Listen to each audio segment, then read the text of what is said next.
नमस्कार। आज हमारे अतिथि हैं प्रोफेसर रंजीत कुमार मिश्रा, जो संस्कृत विभाग हंसराज कॉलेज दिल्ली विश्वविद्यालय में संस्कृत के प्राध्यापक हैं। प्रोफेसर मिश्रा एक प्रबुद्ध व्यक्तित्व होने के साथ साथ एक लेखक भी हैं, जिनकी भाषा दर्शन पर 5 पुस्तकें प्रकाशित हो चुकी हैं। तो प्रोफेसर मिश्रा, पहला सवाल तो आपसे ये है कि आपकी शिक्षा दीक्षा कैसे हुई, कहाँ हुई और किन विषयों को लेकर आप आगे बढ़े? मेरी प्राथमिक और माध्यमिक स्तर की जो शिक्षा है वो तो हमारे मूल रूप से मैं बिहार का रहने वाला हूँ, तो बिहार में बीरपुर एक स्थान है, वहाँ से हुई। जी। दिल्ली विश्वविद्यालय में मैंने स्नातक स्तर पर प्रवेश लिया, जिसमें हंसराज कॉलेज से हमने ग्रेजुएशन किया। फिर हिंदू कॉलेज से मास्टर की डिग्री ली। बाद में हमने इतिहास में भी एमए किया और एमफिल तथा पीएचडी भी हमने दिल्ली विश्वविद्यालय से किया। और वर्ष 2005 में हंसराज कॉलेज में मेरी स्थायी नियुक्ति हुई, तब से मैं वहाँ अध्यापन कर रहा हूँ।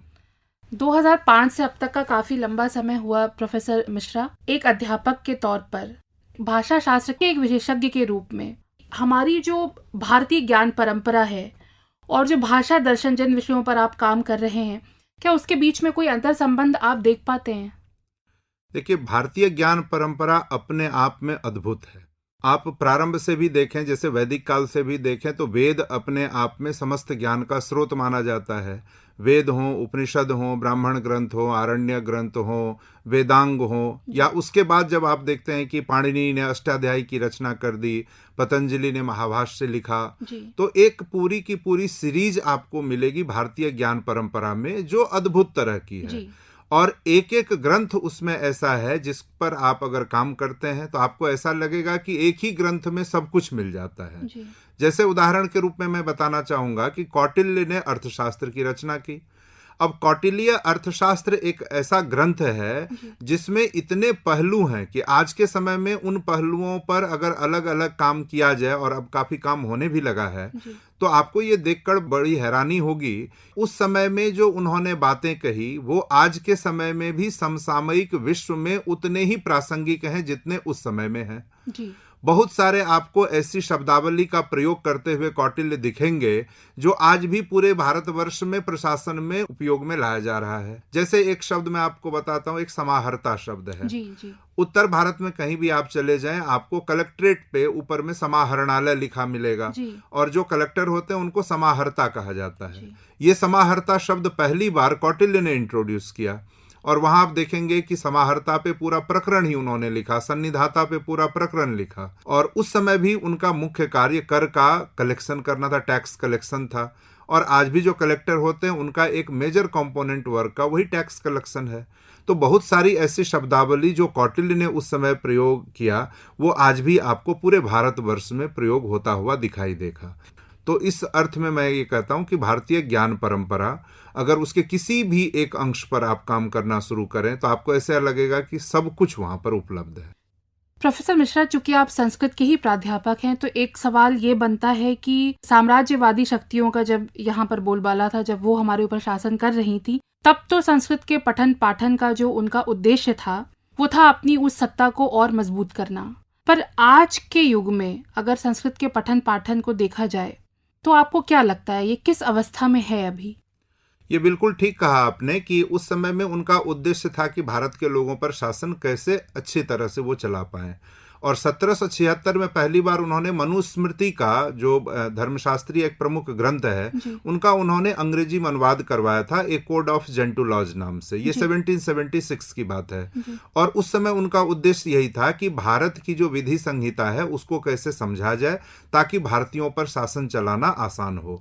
और यही कारण था कि उस समय में सर विलियम जोन्स ने एशियाटिक सोसाइटी की स्थापना की। ये वही व्यक्ति हैं जिन्होंने यूरोप में संस्कृत को काफी लोकप्रिय बनाया, और अभिज्ञान शाकुंतलम जैसे ग्रंथ का उन्होंने अनुवाद किया अंग्रेजी में। उनके बाद सर मोनियर विलियम्स हुए, उन्होंने तो संस्कृत का न केवल अनुवाद किया अभिज्ञान शाकुंतलम का, बल्कि उसकी निःशुल्क प्रतियां ब्रिटेन में बंटवाई। और उन्होंने कहा कि ये कालिदास की ऐसी रचना है जिसको हर ब्रिटेन वासी को पढ़ना चाहिए। और उस समय की बात अगर छोड़ भी दें तो आज के समय में भी यूएसए हो, यूके हो, कनाडा हो, अलग अलग जो हमारी नज़र में विकसित देश हैं, वहाँ भी संस्कृत अध्ययन अध्यापन की बेहतरीन परंपरा है। लेकिन अभी हमारे अपने देश में, जैसे कि राष्ट्रीय शिक्षा नीति जो हमारी 2020 की है, इस नई शिक्षा नीति में जो त्रिभाषा का जो कॉन्सेप्ट दिया गया है हमारे प्राथमिक स्तर पर पढ़ाई के लिए बच्चों के लिए, उसमें अगर आप संस्कृत के पठन पाठन की प्रासंगिकता को देखें तो आपको क्या लगता है कि ये अभी कैसी है और इसमें अभी और क्या सुधार की गुंजाइश है?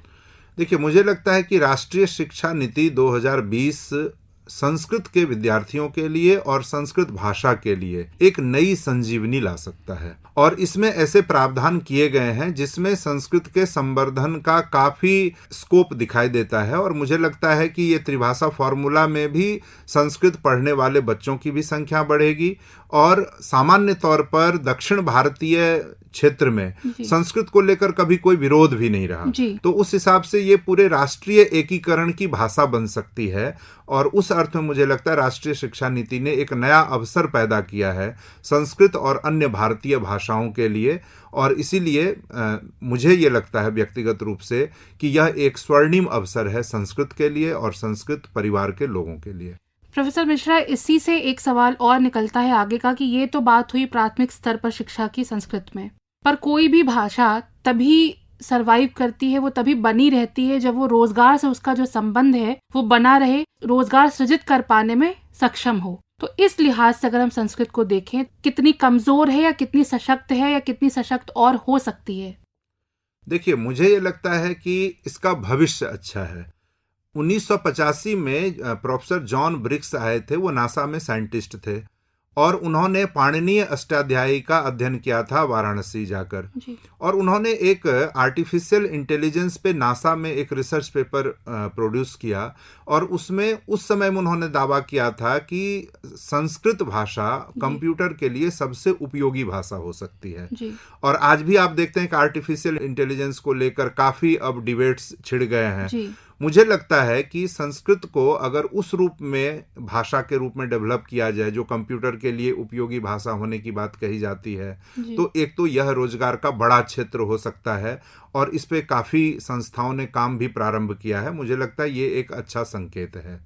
उसके अलावा भी आप देखें तो सिविल सर्विसेज परीक्षाओं में संस्कृत के विद्यार्थियों का प्रतिशत काफी अच्छा रहता है, एकेडमिक्स में काफी स्कोप है। उसके अलावा जैसे मीडिया में काफ़ी हमारे स्टूडेंट्स जाते हैं, और दूसरा कि ग्रेजुएशन करके और भाषा या और सब्जेक्ट पढ़ने वाले विद्यार्थी जहाँ जहाँ जा सकते हैं वहाँ संस्कृत के भी विद्यार्थी जाते हैं। जरूरी ये है कि इसको थोड़ा प्रैक्टिकल अप्रोच के साथ पढ़ें और एप्लीकेशन पार्ट पे थोड़ा सा फोकस करें। थोड़ा सा और अगर आप इस पर प्रकाश डाल सकें कि प्रैक्टिकल अप्रोच से आपका तात्पर्य क्या है? देखिए, मेरा ये मानना है कि अगर कोई विद्यार्थी इकोनॉमिक्स पढ़ता है तो उसको ट्रेडिशनली जो हमारे यहाँ इकोनॉमिक्स की परंपरा है, जैसे यहाँ कहा जाता है कि बृहस्पति ने अर्थशास्त्र की रचना की, कौटिल्य ने अर्थशास्त्र की रचना की, तो उस परंपरा से भी विद्यार्थियों को अवगत होना चाहिए। कोई मेडिसिन पढ़ने जाता है तो उसको चरक संहिता, सुश्रुत संहिता, अष्टांग हृदय जैसे जो हमारे ग्रंथ हैं उसका जरूर ज्ञान होना चाहिए, ताकि उनको ये पता चले कि उसमें कौन कौन सी बातें कही गई, और उनका लाभ विदेश के विद्वान उठाते हैं। उन्हीं ज्ञान को जब अपने तरीके से प्रस्तुत करके कहते हैं तो हम लोग आकृष्ट भी होते हैं। आपको ये जान के हैरानी होगी कि आज भी अमेरिका में मॉडर्न पाणिनी के नाम से प्रोफेसर जॉर्ज कार्डोना जाने जाते हैं। तो अपने यहाँ पाणिनी की परंपरा भले ही कमजोर हो रही हो, लेकिन अमेरिका में प्रोफेसर जॉर्ज कार्डोना जो पेंसिल्वेनिया यूनिवर्सिटी में प्रोफेसर थे, अभी प्रोफेसर एमरिटस हैं, वो मॉडर्न पाणिनी कहलाते हैं। इसी तरह भर्तृहरि पे काम करने वाले यूनिवर्सिटी ऑफ ब्रिटिश कोलंबिया में प्रोफेसर अशोक अकलूजकर हैं जो भारतीय मूल के हैं। तो अलग अलग जगहों पे लोग काम कर रहे हैं। मुझे ये लगता है कि जो भी विधाएं हैं, चाहे इकोनॉमिक्स हो, मैथमेटिक्स में, वैदिक मैथमेटिक्स में आजकल काफी लोग बहुत अच्छा काम कर रहे हैं जो अर्थकरी विद्या के रूप में भी है। तो मुझे लगता है कि अभी अप्रोच थोड़ा सा बदलने की जरूरत है। संस्कृत को लेकर देखिए, एक जो आम धारणा रही है कि यह कुछ साहित्य, कुछ दर्शन और कुछ व्याकरण मात्र है, जबकि वास्तविकता यह है कि यह संप्रेषण का माध्यम है। और उस समय अगर साइकोलॉजी की किताबें लिखी गई तो वो भी संस्कृत में है, मैथमेटिक्स की किताबें भी हैं उस समय संस्कृत में, अर्थशास्त्र और चिकित्सा की तो है ही। तो इस तरह सभी शास्त्रों में आपको मूल तत्व मिलता है जो उसमें संस्कृत में लिखा गया है। तो अप्रोच ये होना चाहिए कि उसको पढ़ें, समझें और मूल स्रोत के आधार पर ही हम कुछ निष्कर्ष निकालें।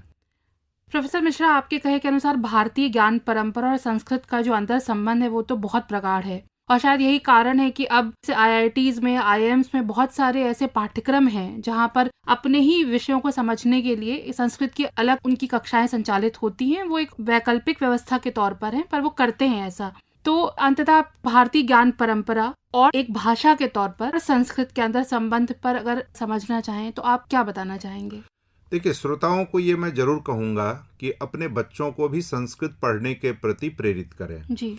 और यह जो प्रेरणा है, ये ऐसा नहीं कि आपके बच्चों को कोई पिछड़े हुए मार्ग पर ले जाएगा। जी।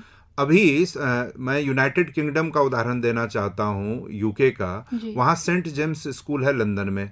वो अपने बच्चों को नर्सरी से लेकर और 5th तक प्राइमरी लेवल पर संस्कृत कंपलसरीली पढ़ाते हैं। और उनका दावा है कि यूनाइटेड किंगडम के बच्चों में अगर किन्हीं का प्रोनाउंसिएशन या उच्चारण सबसे अच्छा होता है तो वो सेंट जेम्स स्कूल लंदन के बच्चों का होता है।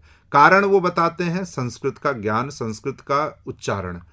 तो अगर अपने बच्चों को आप संस्कृत अध्ययन के प्रति प्रेरित करते हैं तो ये कतई नहीं समझें कि आप कोई पिछड़ा हुआ प्रयोग कर रहे हैं, बल्कि आप उसे एक आधुनिकता प्रदान कर रहे हैं। इस विश्वास के साथ उनको संस्कृत पढ़ाइए, और संस्कृत ज्ञान का यदि आधार रहेगा तो वह बच्चा इंजीनियर बने, डॉक्टर बने या किसी भी प्रोफेशन में जाए, वो बाकी बच्चों से दुनिया में बेहतर दिखाई देगा, ये निश्चित है। और कई बार हमें लगता है कि संस्कृत एक अलग भाषा है, हमें नहीं पता है। मुझे तो लगता है कि बचपन से हर व्यक्ति को, जिन्होंने कभी संस्कृत नहीं पढ़ी, वो भी संस्कृत शास्त्र को पढ़ चुका है। आपको बताया जाता है कि माता पिता का सम्मान करो, बड़ों का सम्मान करो। औपनिषदिक वाक्य है, मातृदेवो भव, पितृदेवो भव, अतिथि देवो भव। तो ये सारी बातें जो आपको बताई जाती है, उसका रूपांतरण करके बता दिया जाता है। ज्ञान तो वही है जो उपनिषद में, वेद में और अन्य शास्त्रों में है। तो जो व्यक्ति संस्कृत औपचारिक रूप से नहीं भी पढ़ते हैं, वो भी उस ज्ञान परंपरा को पढ़ते हैं। और अभी तो आपने देखा होगा G20 में जो मोटो है वसुधैव कुटुंबकम, तो वो तो बताता ही, एक श्लोक है संस्कृत में, अयंग निजः परो वेति गणना लघु चेतसाम उदार चरिता नाम तु वसुधैव कुटुंबकम। तो संस्कृत भाषा तो हमें इस तरह की विरासत में चीजें दे रही है। तो मुझे लगता है कि उसको जरूर हम लोगों को ध्यान में रखते हुए आने वाली पीढ़ी को संस्कृत का ज्ञान जरूर दें। प्रोफेसर मिश्रा, एक अंतिम सवाल आपसे है। अभी आपने जितने भी विषयों पर बातें की, चर्चा की, जब आप स्वयं अध्यापन का कार्य कर रहे होते हैं, आप स्वयं एक प्राध्यापक हैं इतने लंबे समय से और दिल्ली विश्वविद्यालय में आप पढ़ा रहे हैं, तो जिस प्रैक्टिकल अप्रोच की आपने बात की और संस्कृत को अधुनातन बनाकर उसको अप्रोच करने की बात की, तो आप अपने अध्यापन की जो प्रक्रिया है उसमें आप इन चीज़ों को कैसे अपनाते हैं? देखिए, हम लोग मूलतः 3 चीज़ों का ध्यान रखते हैं। एक, जो विद्यार्थी आता है उसे संस्कृत भाषा का ज्ञान हो, लिखना पढ़ना बोलना उसे आ जाए।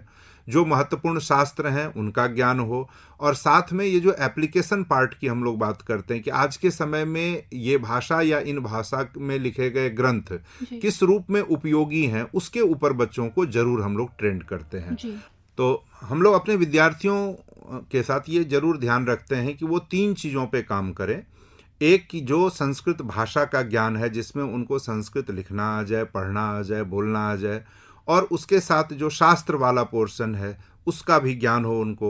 लेकिन इन दोनों के साथ साथ एक विशेष ध्यान रखते हैं कि उनको जो एप्लीकेशन पार्ट है संस्कृत का, आज के समय में उस ज्ञान का क्या उपयोग हो सकता है, क्यों पढ़ना चाहिए, इस पक्ष पर भी विद्यार्थियों को हम लोग ट्रेनिंग देते हैं। और आजकल के विद्यार्थी काफ़ी अच्छा भी कर रहे हैं कि अलग अलग जगहों से वो इसको जोड़ पाते हैं और ये देखते हैं कि संस्कृत को कैसे आज के समय में रेलेवेंट बनाया जा सके। जी, आशा है हमारे श्रोताओं को भारतीय ज्ञान परंपरा और संस्कृत, इन दोनों विषयों के अलग अलग पहलुओं पर पूरी जानकारी मिली होगी। बहुत बहुत धन्यवाद प्रोफेसर मिश्रा, हमारे आपका बहुत बहुत धन्यवाद यहाँ आमंत्रित करने के लिए। बहुत धन्यवाद।